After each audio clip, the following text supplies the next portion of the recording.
الحمد لله نحمده ونستعينه ونستغفره ونؤمن به ونتوكل عليه ونعوذ بالله من شرور أنفسنا ومن سيئات أعمالنا من يهده الله فلا مضل له ومن يضلل فلا هادي له ونشهد أن لا إله إلا الله وحده لا شريك له ونشهد أن سيدنا ومولانا محمدا عبده ورسوله وصلى الله عليه وعلى آله وأصحابه أجمعين برحمتك يا أرحم الراحمين.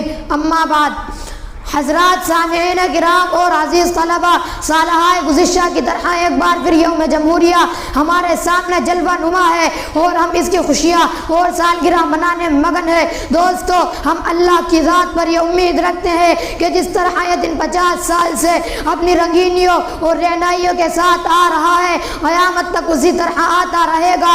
یوم جمہوریہ آتا ہے، بچے اسکولوں اور مدرسوں میں ترانے گنگناتے ہیں، بڑے جھنڈے لہراتے ہیں، جوشیلی تقریریں کرتے ہیں. ہر چھوٹا بڑا لیڈر یوم جمہوریہ میں کم از کم ایک بیان تو دینا ہی چاہتا ہے. میڈیا بھی جنگ آزادی کے حالات و واقعات کو بیان کرنے اور ممتاز مجاہدین آزادی کی سیرت و قید و بند کو سنانے میں اپنا پورا زور صرف کر دیتی ہے. لیکن یہ دن جو پیغام لے کر آتا ہے، اس پر توجہ کم لوگوں کی ہوتی ہے. کم اخبار، کم رسائل جو محاسبہ کرتے ہیں، کم مقررین ہے جو گزرے ہوئے حالات کو موجودہ حالات سے ملا کر نتیجہ نکالتے ہیں. یہی وجہ ہے کہ آج ہمارے نوجوان، ہماری نئی نسل، ہمارے اسکولی بچے یہ تو جانتے ہیں کہ جواہر لال نہرو کون تھے، مہاتما گاندھی کون تھے، سبھاش چندر بوس کون تھے، ابوالکلام آزاد کون تھے اور انہوں نے کیا کیا. ابھی اگر آپ اس پروگرام میں بیٹھے کسی ذہین طالب علم کو پکڑ کر پوچھے کہ بیٹے بتاؤ مہاتما گاندھی، موتی لال نہرو، سبھاش چندر بوس، ابوالکلام آزاد کون تھے اور انہوں نے کیا کیا، یقیناً وہ یہی جواب دے گا کہ وہ مجاہدین آزادی تھے اور انہوں نے ہندوستان آزاد کرایا. اس کے علاوہ کسی اور نوجوان سے سوال کرے وہ بھی تقریباً یہی جواب دے گا.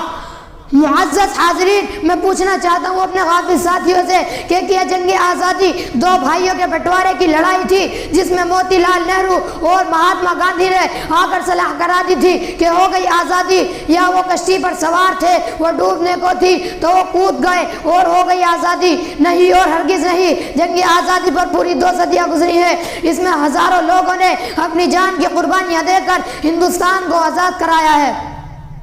میرے دوستو، یہ دن ہمیں سوچنے سمجھنے اور کوئی لائحہ عمل تیار کرنے کا پیغام دیتا ہے. یہ دن ہمیں اپنے اسلاف اور بزرگوں کی قربانیوں کو یاد کر کے ان سے سبق سیکھ کر زندگی گزارنے کا حکم دیتا ہے. میں عرض کروں کہ جنگ آزادی کی 200 سالہ تاریخ ہے.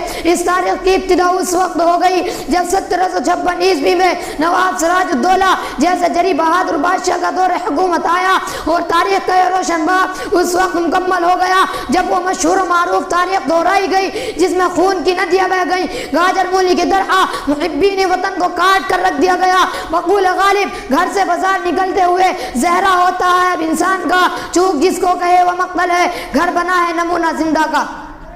آج جسے غدر 1857 عیسوی کے نام سے یاد کیا جاتا ہے.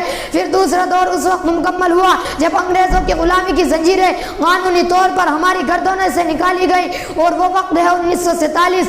میرے عزیزوں، اگر ہم ان دو تاریخوں کا جائزہ لیں تو معلوم ہوگا کہ 1756 عیسوی سے 1857 عیسوی تک تنہا مسلم قوم نے یہ آزادی کی لڑائی لڑی ہے جس میں ہمارے امراء روزہ اور شہان مملکت نے گردنیں کٹوائی، جس میں ہمارے علماء صالحہ اور بزرگان دین اپنی خانقاہ و مندوں اور بوریوں کو چھوڑ کر کفن بردوش ہو گئے اور سرزمین ہند کو انگریز سے آزاد کرانے کے لیے اپنا خون بہا کر تاریخ کو ایک نیا موڑ دیا.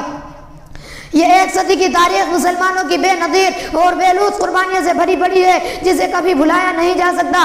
خصوصاً اس حساس، بلند ہمت، بالغ نظر اور دور اندیش بہادر بادشاہ جسے ٹیپو سلطان کہا جاتا ہے، جب اس نے دیکھا کہ انگریز ہمیں آپس میں لڑا کر آندھی طوفان کی طرح رونتے ہوئے قبضہ کرتے چلے جا رہے ہیں تو اس نے سوچا اگر کوئی منظم طاقت ان کے مقابلے پر نہ آ سکی، اگر ان کے بڑھتے ہوئے سیلاب کو نہ روکا گیا تو وہ دن قریب ہے جب پورا ملک ان کی جھولی میں ہوگا. چنانچہ ٹیپو سلطان نے منظم طور پر انگریزوں سے مار کے آرائی شروع کر دی. انگریزوں کو بھی احساس ہو چلا تھا کہ ٹیپو ہی ایک ایسی چٹان ہے جسے راستے سے ہٹایا جانا ضروری ہے. اگر سلطان زندہ رہے گا تو ہم اپنے ناپاک ارادوں میں کبھی کامیاب نہیں ہو سکتے. چنانچہ سلطان نے کسی بھی حال میں انگریز کے سامنے گھٹنے نہیں ٹیکے. اپنی شجاعت و بصالت، دلیری و بہادری کے بل بوتے پر لڑتا رہا.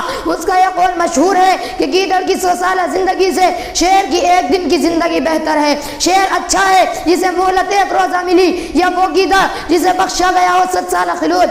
آخرکار اپنوں کی غداری اور جنوبی ہند کی امرائی کی، انگریز کی چاپلوسی کی وجہ سے یہ مجاہد بادشاہ 1799 عیسوی کو سرنگا پٹنم کے مارکے میں شہید ہو کر کاردان حیرت کو نقوش راہ دے گیا. اس کی ناش پر کھڑے ہو کر جزل حارث نے کہا تھا آج سے ہندوستان ہمارا ہے. سامعین کرام، اس کے بعد اب کوئی طاقت ایسی نہیں رہ گئی تھی جو انگریزوں کا مقابلہ کر سکتی. مغل بادشاہ صرف لال قلعے کے حکمراں رہ گئے تھے. یہ نعرہ بلند کیا جانے لگا حکومت شاہ عالم